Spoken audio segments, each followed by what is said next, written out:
Heart beat scan ఒక్క second లోనే world class 640 slide CT scan ఇప్పుడు మీ విస్టా ఇమేజింగ్ బంజారా హిల్స్ లో.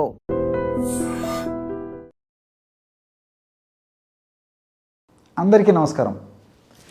నేను మీ ఆయుర్వేద డాక్టర్ చిట్టిపొట్ల మధుసూదన శర్మని. మనం ఈ వీడియోలో B12 లోపాన్ని అధిగమించేందుకు చక్కటి గృహ వైద్యం అనేటువంటి ఆసక్తిదాయకమైనటువంటి అంశాన్ని గురించి తెలుసుకోబోతున్నాం. ఈ మధ్యకాలంలో ఎంతోమందిని, అంటే అత్యధిక శాతం మందిని ఇబ్బంది పెట్టేటువంటి అత్యంత సర్వసాధారణమైనటువంటి సమస్య B12 విటమిన్ లోపం వల్ల కలిగేటువంటి అనేక రకాలైనటువంటి అనారోగ్య సమస్యలు. అసలు మన శరీర మానసిక ఆరోగ్యం బాగుండాలంటే పోషకాలు చాలా చాలా అవసరం. ఈ పోషకాల్లో స్థూల పోషకాలు చాలా అవసరము, అదేవిధంగా సూక్ష్మ పోషకాలు కూడా చాలా చాలా అవసరం. స్థూల పోషకాల్లో కార్బోహైడ్రేట్స్ అంటే పిండి పదార్థాలు, అదేవిధంగా మాంసకృతులు అంటే ప్రోటీన్స్, అదేవిధంగా ఫ్యాట్స్ అంటే కొవ్వు పదార్థాలు, ఇలాంటివన్నీ కూడా స్థూల పోషకాల కింద వస్తాయి. సూక్ష్మ పోషకాలు అంటే మన దేహానికి చాలా తక్కువ పరిమాణంలోనే అవసరమైనటువంటి పోషకాలు ఏవైతే ఉన్నాయో వాటిని సూక్ష్మ పోషకాలు అంటారు. ఈ సూక్ష్మ పోషకాల్లో బి కాంప్లెక్స్ విటమిన్స్, అట్లే మరి మినరల్స్, కాల్షియము, మెగ్నీషియము, ఫాస్ఫరస్, ఇలాంటివన్నీ కూడా ఐరన్, ఇలాంటివన్నీ కూడా సూక్ష్మ పోషకాల కింద వస్తాయి. సో ఈ సూక్ష్మ పోషకాల పాత్ర కూడా చాలా చాలా ముఖ్యంగా మనకి దేహానికి ఉపయుక్తకరంగా ఉంటుందన్నమాట. ఈ బి కాంప్లెక్స్ విటమిన్స్లో B1, B2, అదేవిధంగా B5, B6 ఇలాంటి విటమిన్స్తో పాటు మరి B12 విటమిన్ చాలా చాలా ప్రధానమైన పాత్ర వహిస్తూ ఉంటుందన్నమాట. ఇవన్నీ కూడా నీటిలో కరిగేటువంటి విటమిన్లు. ఈ B12 లోపమే మరి ఈ మధ్యకాలంలో విపరీతంగా కలుగుతూ ఉందన్నమాట. ఈ B12 యొక్క విటమిన్ని న్యూరో ప్రొటెక్టివ్ విటమిన్ అనేటువంటి పేరుతో పిలుస్తుంటారు అనమాట. అంటే నరాలకు అత్యంత శక్తిని కలుగజేసేందుకు ఉపయోగపడేటువంటి విటమిన్లలో చాలా చాలా ప్రధానమైనటువంటి విటమిన్ B12 విటమిన్ కాబట్టి దీన్ని న్యూరో ప్రొటెక్టివ్ విటమిన్ అనేటువంటి పేరుతో కూడా పిలుస్తూ ఉంటారు. అదేవిధంగా తెలివితేటలు, మేధాశక్తి ఇలాంటివి బాగా ఉండేందుకు, అట్లే రక్త తయారీకి, రక్తం ఉత్పత్తి అయ్యేందుకు కూడా ఈ యొక్క B12 విటమిన్ చాలా చాలా ముఖ్యం. మరి ఈ B12 విటమిన్ లోపం వల్ల అనేక లక్షణాలు మనకు కలుగుతుంటాయి. అంటే మానసికమైన లక్షణాలు కలుగుతుంటాయి, శారీరకమైన లక్షణాలు కలుగుతుంటాయి. ఉదాహరణకి ఈ B12 లోపం వచ్చినప్పుడు ఎలాంటి లక్షణాలు సర్వసాధారణంగా కలుగుతుంటాయంటే దృష్టికి సంబంధించినటువంటి ఇబ్బందులు, అదేవిధంగా మతిమరుపు వస్తూ ఉండడము, అట్లే కొంతమందిలో మరి ఆ శరీర ప్రకృతి కాకుండా మరి శరీర ప్రకృతి అలాంటి లేకపోయినప్పటికీ మరి మధ్యలో ఈ యొక్క విటమిన్ లోపం వల్ల కోపము, చికాకు, విసుగు రావడము, అదేవిధంగా దృష్టికి సంబంధించినటువంటి ఇబ్బందులు ఉండడము, అదేవిధంగా వాసన శక్తికి సంబంధించినటువంటి ఇబ్బందులు ఉండడము, నాలిక రుచిని గ్రహించడంలో ఇబ్బందులు ఉండడము, నాలిక మీద తరచుగా పుళ్ళు అంటే నోటి పూత అంటారు కదా, ఆ విధంగా వస్తుండడము, ఈ విధంగా వివిధ రకాలైనటువంటి లక్షణాలు కలుగుతుంటాయి.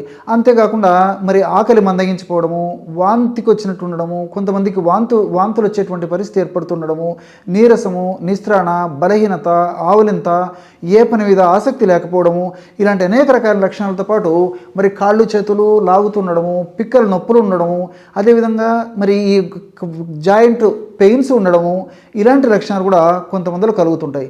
అంతేకాకుండా కాళ్ళు చేతులు మంటలు ఉండడము, తిమ్మిర్లుగా ఉండడము, మరి వెంట్రుకలు రాలిపోయేటువంటి పరిస్థితి ఏర్పడుతూ ఉండడము, ఇలాంటి గోర్లకు సంబంధించినటువంటి ఇబ్బందులు ఉండడము, ఇలాంటి సమస్యలు కూడా మరి B12 లోపం వల్ల కలుగుతుండేటువంటి పరిస్థితి ఏర్పడుతూ ఉంటుందన్నమాట. మరి B12 లోపము దీర్ఘకాలం పాటు ఉండడం వల్ల కొంతమందిలో మరి వయసు వచ్చిన తర్వాత ఆల్జీమర్స్ అంటే డిమెన్షియా అంటే ఈ మతిమరుపు అనేటువంటి ఈ యొక్క సమస్య కూడా కలిగేటువంటి అవకాశం ఉంటూ ఉంటుందన్నమాట. కాబట్టి అందుకే దీన్ని న్యూరో ప్రొటెక్టివ్ విటమిన్ అనేటువంటి పేరుతో పిలుస్తూ ఉంటారు.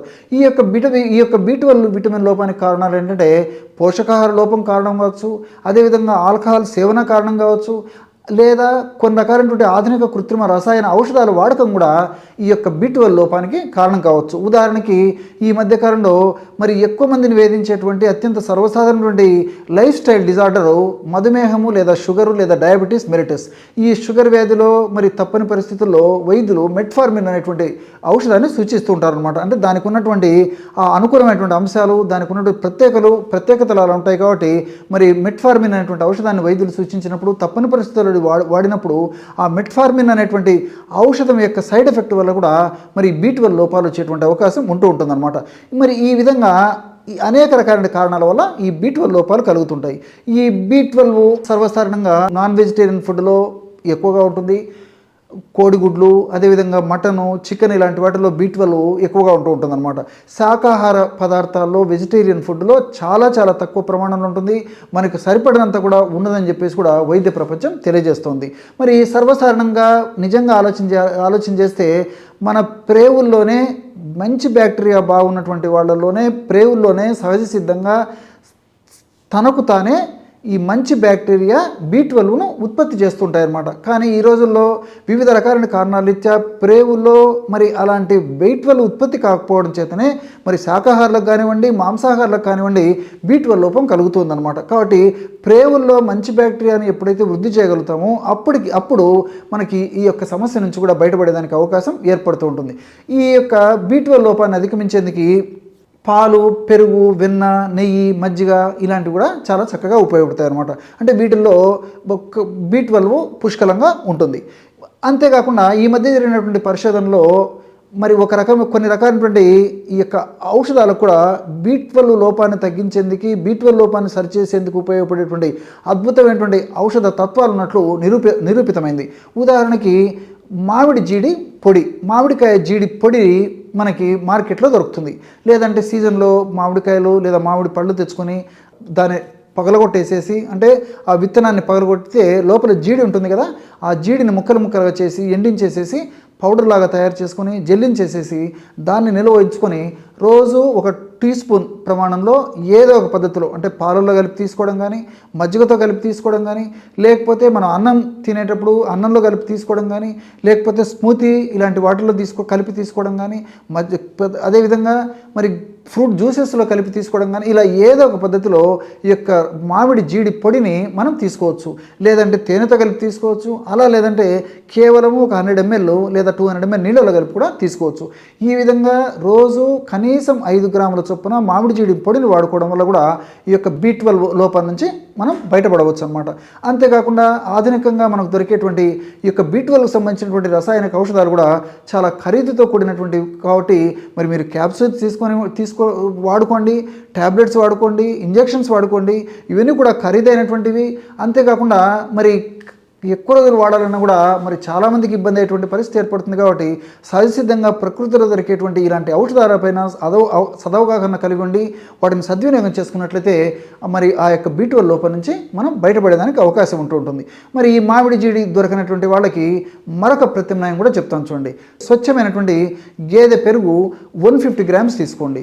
ఈ గేదె పెరుగు 150 గ్రామ్స్లో ఒక 1/2 టీ స్పూన్ నుంచి 1 టీ స్పూన్ వరకు సోపు గింజలను వేయించి చేసినటువంటి పొడి కలిపేసేయండి. ఈ పొడి కలిపిన తర్వాత దాన్ని రోజు ఒక డోసు కింద తీసుకుంటూ ఉండండి. ఈ విధంగా వాడుకోవడం వల్ల కూడా మరి ప్రేవుల్లో మంచి బ్యాక్టీరియాకి ఈ సోపు గింజల్లో ఉన్నటువంటి కొన్ని రకాల ఆహార పదార్థాలు ఉపయోగపడి మంచి బ్యాక్టీరియా వేల సంఖ్యలో, మిలియన్ల సంఖ్యలో బాగా అభివృద్ధి చెంది దానివల్ల B12 సహజసిద్ధంగా ఉత్పత్తి అవుతుంది. అంతేకాకుండా నేను ఇంతకుముందే చెప్పినట్లు మరి పెరుగులోనే సహజసిద్ధంగా మరి B12 ఉంది కాబట్టి B12 వెంటనే మనకు ఉపయుక్తకరంగా పనిచేసేందుకు పెరుగు ఉపయోగపడుతుంది. మరి మనం ఈ పెరుగులో సోంపు గింజల పొడి కలుపుతున్నాం కాబట్టి ఫైబర్ ఎక్కువగా ఈ సోంపు గింజలు ఉండడం చేత అది ఈ యొక్క మంచి బ్యాక్టీరియాకు ఆహారంగా ఉపయోగపడి ఆ బ్యాక్టీరియా వల్ల కూడా మనకి B12 అనేది ఉత్పత్తి అవుతుంది అన్నమాట. కాబట్టి ఇలాంటి వీటిపైన సదవగాహన కలిగి ఉండి మనం వీటిని సద్వినియోగం చేసుకున్నట్లయితే B12 లోపం నుంచి చాలా చక్కగా బయటపడవచ్చు. B12లో కలిగేటువంటి ఇతర అనారోగ్య సమస్యల నుంచి కూడా చాలా సులువుగా బయటపడేందుకు అవకాశం ఉంటుంది. One life lesson what medicine has taught you. Whatever you can do without expecting. But I really believe మన పాజిటివ్ యాటిట్యూడ్ ఉంటేనే మనం ఏదైనా సాధించగలం. గట్ ని మనం కరెక్ట్ గా డీల్ చేసినట్లయితే అది మనకి పాజిటివ్ హార్మోన్స్ ని రిలీజ్ చేస్తుంది. షుగర్ వచ్చిన వాళ్ళ పరిస్థితి ఏంటి? పొట్ట దగ్గర పెరిగితే దాన్ని ఆండ్రాయిడ్ అంటారు. ఆండ్రాయిడ్ ఫోన్ కదా. అసలు థాట్స్ ఎందుకు వస్తాయి? బ్రెయిన్ డెడ్ అంటే దానికి ప్రపంచం అంతా కూడా కొన్ని నిర్దిష్టమైనటువంటి లక్షణాలు ఉన్నాయి. మానసికంగా ధైర్యంగా ఉంటే క్యాన్సర్ జయించవచ్చు. You are a doctor for a cause sir, అంతే. వాళ్ళకి వచ్చిన ఆదాయం కాకుండా ఫ్రీ సర్వీస్ ఎంతమందికో చేస్తుంది.